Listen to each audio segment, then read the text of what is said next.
नमस्ते, थर्ड आई में आपका स्वागत है। अ, आज की जो विशेष खबर मैं इसलिए इसको बोल रहा हूँ कि एक एक लाला रामदेव हैं जो पहले बाबा बन के हमें योग की शिक्षा देते थे। तो योग शिक्षक थे और भगवा पहनते थे। तो भगवा पहन के वो अपने को बाबा बोलने लगे और पहले वो कहते थे कि अगर योग करिएगा तो आपको कभी दवा खाने की ज़रूरत नहीं पड़ेगी, निरोगी रहिएगा। और धीरे-धीरे, धीरे-धीरे, धीरे करके उन्होंने अब अपनी दवा बेचने लगे। मतलब वो एक तरफ योग करा के कहते थे दवा नहीं और अब वो दवा बेचने लगे। और दवा ही नहीं बेचे, मैं उनके बारे में कुछ और भी बातें आपसे करूँगा। अ, बाबा रामदेव से मुझे सिर्फ़ एक शिकायत है कि बिज़नेस करें, बिज़नेस अच्छी बात है, देश की तरक्की के लिए बिज़नेस करते हैं तो भई कुछ लोगों को रोज़गार भी देते हैं। अ, 2 चीज़ें हैं, पहला जिसका जो जो देश के कानून है, जो लॉ ऑफ द लैंड है, उसको माने, उसका उसको रिस्पेक्ट करें और हर जगह अपनी पैरवी, अपना बातों के मायाजाल में फँसा के हर बात को ना करें। कभी इनके ऊपर हरदम आरोप लगता है, कभी ज़मीन गलत ढंग से अलॉट करवाते हैं, कितने मुकदमे हैं, अ, सरकार से तरह-तरह की सब्सिडी लेते हैं। वो सब एक जगह है। लेकिन जो मेरा जो ज़्यादा गंभीर और ज़्यादा जिस वज़ह से मुझे इनको बाबा तो मैं नहीं कहता हूँ, इनको लाला ही जी कहता हूँ। लाला जी से मुझे ज़्यादा दिक्कत ये है लाला रामदेव जी से, ये भगवा पहन के ये सब काम करते हैं। अब होता क्या है कि जैसे मैं प्रैक्टिसिंग हिंदू हूँ, तो अगर कोई आदमी अपने को बाबा बोले, तो एक सेंस ऑफ रिस्पेक्ट अपने आप ही आ जाती है। कम से कम मेरे अंदर, मैं बाकी की बात नहीं कर रहा हूँ, मेरे अंदर एक सेंस ऑफ रिस्पेक्ट आती है। बाबा मतलब कोई पहुँचा हुआ होगा, उसको छल-कपट से दूर होगा, झूठ झूठ उससे फ़रेब से दूर होगा। लेकिन अगर कोई अ, लाला जी, कोई बिज़नेसमैन अगर इस बात अगर बाबा बन जाए, तो उसको मैं बिज़नेसमैन वो तो बिज़नेसमैन है। आसाराम बापूजी बिज़नेसमैन थे।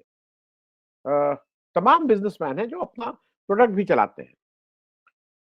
तो एक तो ये, दूसरा जो और इससे ज़्यादा सख्त आपत्ति है, वो है भगवा वस्त्र पहनने पे।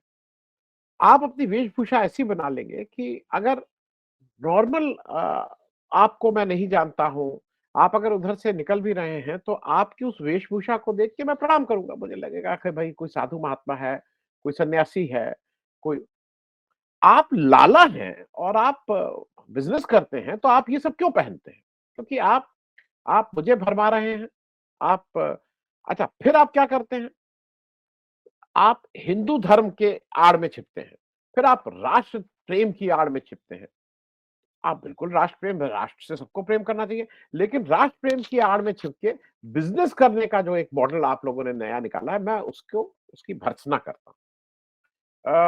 मैं इनके बारे में कुछ और भी तथ्य बताऊँ उससे पहले, कल सुप्रीम कोर्ट ने एक अच्छा फैसला किया है।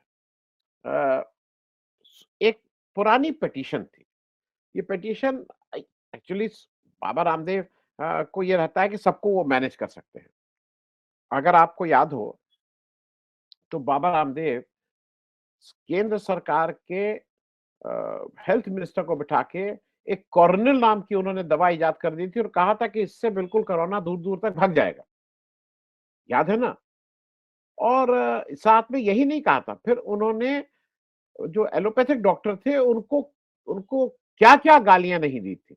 उनके लिए कौन-कौन से शब्द नहीं प्रयोग किए थे और फिर डॉक्टर हर्षवर्धन जो खुद ही डॉक्टर हैं उनको बीच में, हालाँकि वो बहुत मीकली उन्होंने उसको मैनेज किया था, लेकिन डॉक्टर बाबा रामदेव ने उस समय अपनी कॉर्निल को उस तरह की कि अचूक दवा बना के उसको खूब बेचा था और खूब माल कमाया था बाबा ने लाला जी ने। अब लाला जी का के अगेंस्ट ये, अच्छा ये लगातार क्या है, अपना माल बेचो किसी को कोई दिक्कत नहीं है भाई।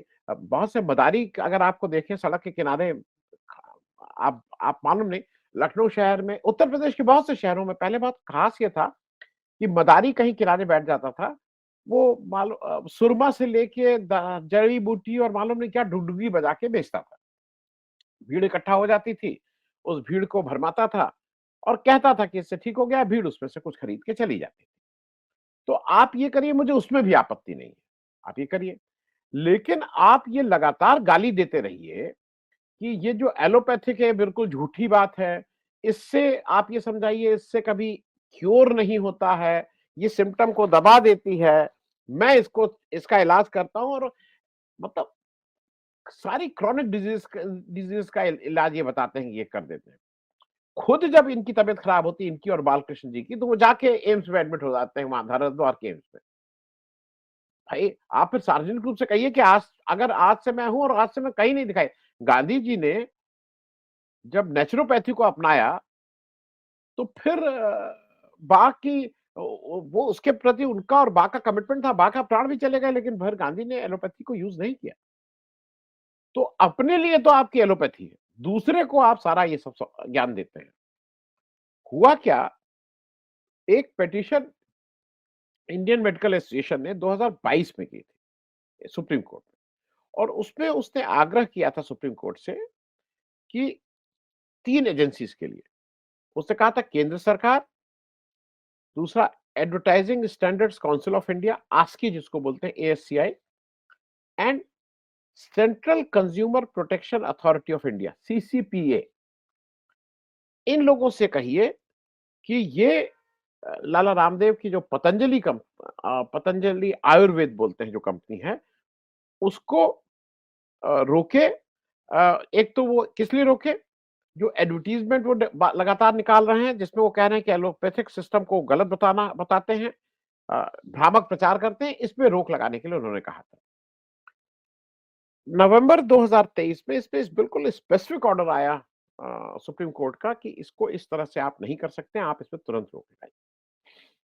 अब बाबा रामदेव को लगता है कि सरकार अपनी, हालांकि बाबा रामदेव कुछ 40 रुपए लीटर का डीजल बिकवा रहे थे और काला धन ये भी थे, ये भी उसके बहुत बड़े थे कि काला धन विदेश से आएगा, ये भी उसके बड़े बड़े प्रोपोगेटर थे। आज पूछे क्या कहा आया क्या नहीं आया, वो अलग बात है। आ, ये ये बात में एक और चीज याद दिला दूं, ये ऐसे बाबा जी अपने को कहते हैं, इस देश में तमाम उदाहरण हैं जब लोगों ने अपनी पगड़ी नहीं उतारने के लिए, अपना किसी और उस करने के लिए अपनी जान दी है, अपने अपने आस्था के लिए, अपने कमिटमेंट के लिए। ये भाई साहब रामलीला ग्राउंड में गए थे धरना प्रदर्शन करने। एक अपनी पार्टी, उस समय इनका सपना था पार्टी बनाने का, और जब थोड़ा दबाव पड़ा, तो महिलाओं का सलवार कुर्ता पहन के भाग गए थे बाबा जी। पकड़ लिए गए थे, वो अलग बात है, लेकिन महिलाओं का सलवार कुर्ता पहनने में परहेज नहीं किया था। तो ये कमिटमेंट लेवल इनका है और इनकी आस्था की बात है।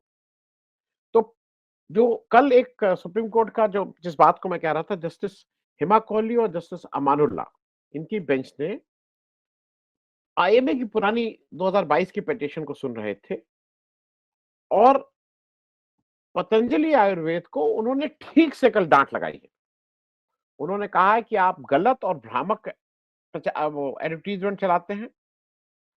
वो उन्होंने ये कहा है कि आपने कोर्ट को अश्योर किया था कि ऐसे एडवर्टाइजमेंट को तुरंत प्रभाव से आप बंद कर देंगे।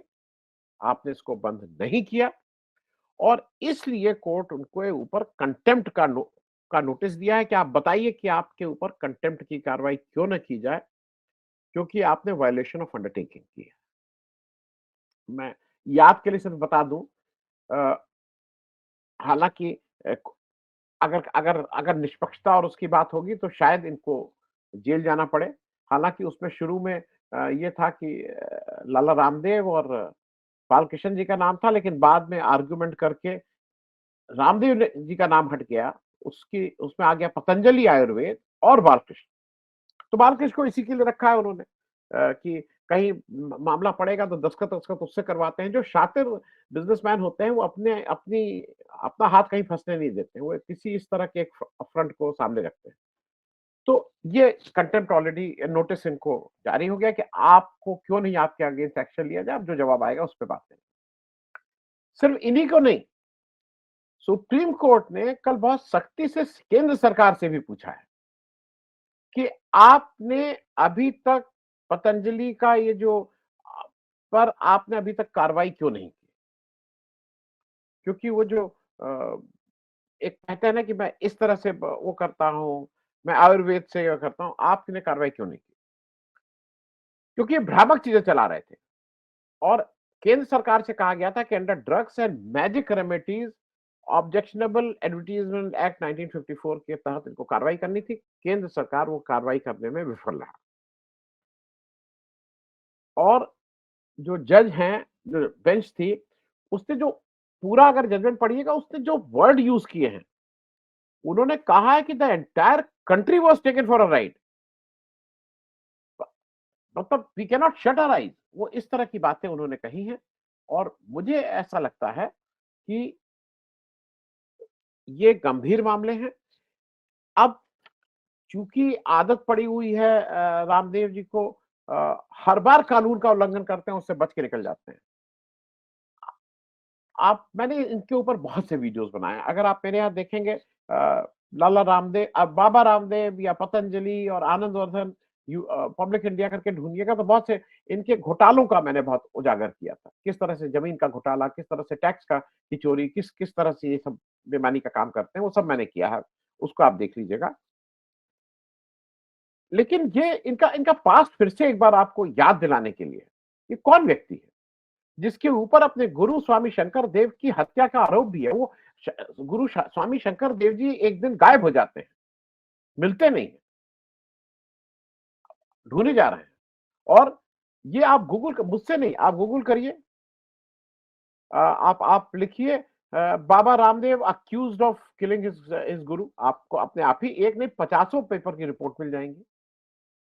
दूसरा, एक मेरी याद में जो कुछ ज़हीन और बहुत ही काबिल और बहुत ही अ, ऐसे लोग जिनके पास क्रिएटिविटी थी, जो देश को कुछ कर सकते थे, देश के लिए भला सोच रहे थे, उसमें 5, 7, 10 आदमियों का अगर नाम आएगा, तो उसमें एक राजीव दीक्षित जी का नाम ज़रूर आएगा। राजीव दीक्षित जी अ, भारतीय परंपरा के अनुसार बहुत सी चीज़ें करते थे बताते थे, पढ़े-लिखे व्यक्ति थे, इलाहाबाद इलाहाबाद यूनिवर्सिटी के। अ बहुत से अल्टरनेटिव बताते थे, कैसे जीवन पद्धति हो, कैसे दवाओं का उपयोग कब हो, कैसे आप निरोग रह सकते हैं, इत्यादि, इत्यादि। और इसके अलावा भी बहुत सी तमाम बातें थी। बहुत विचित्र मतलब बहुत प्रतिभाशाली व्यक्ति थे। फिर गूगल करिए, राजीव दीक्षित के कैसे उनकी मृत्यु हुई, उसका भी आरोप इनके सिर पे आता है। पोस्टमार्टम नहीं होने दिया, शरीर नीला पड़ गया था। ये जवाब ये आपका बैकग्राउंड ये है। ये मैं इसलिए कह रहा हूँ कि आप आप हर बार बच के निकल जाते हैं, ऐसे थोड़े ही। आप कानून का उल्लंघन करते हैं, फिर आप बच के निकल जाते हैं। आपके जो साथी बालकृष्ण जी हैं, जिनको नोटिस मिला और सब लोग देखते हो सफेद आप भगवा पहनते हो, सफेद पहनते हैं। आपको याद है ना 2012 में सीबीआई ने उनके अगेंस्ट चीटिंग और क्रिमिनल कॉन्स्पिरेसी का केस दर्ज किया हुआ है। अब आपका रसूख है, आपका कुछ हो नहीं पाएगा वो अलग बात है। जिसमें जिस सीबीआई ने कहा था कि आपने ये जो बाबा नहीं वो तो बालकृष्ण जी जो हैं, उन्होंने हाई स्कूल और ग्रेजुएट का एक तो ग्रेजुएट वाला डिग्री से मालूम नहीं क्या दिक्कत है। हाई स्कूल और ग्रेजुएट की जो ग्रेजुएशन की जो डिग्री थी वो फेक जमा करके पासपोर्ट हासिल किया था। एक तो मुझे ये लगता है कि आप लोग कहीं एक ग्रेजुएशन का एक अच्छा कुछ खोल लीजिए ना, पढ़ लिया करिए वहाँ पे जाके। ये ग्रेजुएशन पे आप के बहुत से देश के प्रभावशाली लोग ग्रेजुएशन के मालूम नहीं क्यों इतना उल्टी-पुल्टी डिग्री लाके सब काम करते हैं। बालकिशन जी यही नहीं है, उनमें सेक्शन 25 ऑफ आर्म्स एक्ट का भी मुकदमा है। वो कन्विक्टेड है सेक्शन 54 और सेक्शन 380 आईपीसी चोरी-वोरी टाइप चीज़ों में। ये लोग कन्विक्टेड लोग हैं भाई। अब उनको आपने बड़ा भारी बिज़नेसमैन और ब क्या आयुर्वेदाचार्य और नेचर और उनका एड आप देखिए किस तरह से करते हैं। जो जो मूल बात है और जिस वजह से मैं इसको बनाया हूँ, मुझे ऐसा लगता है कि देश के नेताओं को, देश का जो नेतृत्व है, उसको इस तरह के बाबाओं के साथ अपने को आइडेंटिफ़ाई नहीं करना। भगवा पहन लेना इस बात का सर्टिफ़िकेट नहीं है कि हम आपकी गलतियों को भी अ, की तरफ इशारा ना करें, उसको इंगित ना करें, उसको बताएँ ना, क्योंकि आपको मेरे ख़्याल में अगर किसी गलती की सज़ा मान लीजिए ₹10 उसका जुर्माना है, तो जो भगवा पहन के उस गलती को करे, उसका कम से कम ₹100 जुर्माना होना चाहिए। क्योंकि आप एक एक समाज के एक वर्ग को जिसकी उस भगवा में आस्था है, जिसकी उस बाबा में आस्था है, उसके साथ आप ठगी का काम कर रहे हैं। आप देखने वाली बात है ये है कि जो सुप्रीम कोर्ट है उसने इनको कंटेम्प्ट का नोटिस किया है। सेंट्रल सरकार से पूछा है कि आप 2 साल तक सोते रहे, उसने सरकार से कहा है कि आप 2 साल तक सोते रहे थे, आपने अपनी आँख बंद कर ली थी। सरकार के पास कोई जवाब नहीं था, ऊ, ऐं कर रहे थे वहाँ जो असम साल वो हमारा ये काम नहीं है, हमने ये स्टेट गवर्नमेंट का काम है वो आप अगर वो देखिए डिटेल तो मैं उसपे सब घुमा-फिरा के बातें कही जा रही हैं। लेकिन सुप्रीम कोर्ट के नज़र में अगर ये केस आ गया है, तो ये देश भी ये देख रहा है कि इसको किस तरह से इस तरह के बाबाओं जिनकी एक परंपरा आसाराम कौन है वो राम रहीम इस तरह की एक परंपरा जो चली आ रही है, उस तरह की परंपराओं के साथ कैसा ट्रीटमेंट होता है। बहुत-बहुत धन्यवाद। Thank you so much.